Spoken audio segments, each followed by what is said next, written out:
All right, instant reaction. Mike Biseglia here, bad weather fans, the net fan. Alex calling me out saying I fell asleep. We'll address this. We'll address this for another time. But my instant reaction to the trade here: Karl Anthony Towns going to New York, and the T-Wolves getting DiVincenzo and Randall. I know there's still a lot to be worked out. It sounds like there's going to be more to this trade. Kudos to the Knicks. I respect them for going for it. They added Mikal Bridges. They added an all-star in Towns. They didn't just say, hey, let's run it back with what we got.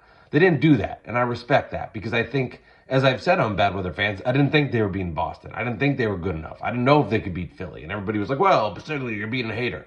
No, I just didn't think their roster was good enough. Now, I do think it is. I think the Knicks can go to the finals. I definitely think they do. Um, Remember, Randall out last year, so essentially not playing with that playoff team.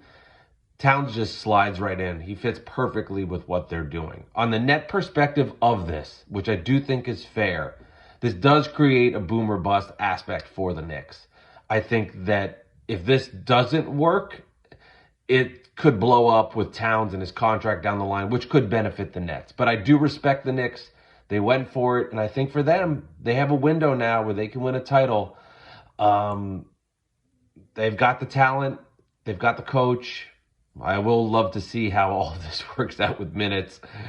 They're not as deep. They're definitely not as deep. Their bench took a hit losing DiVincenzo. I'm very glad to see him in the Western Conference. He's a pain in the ass, and he made big shots. But the Knicks going for it.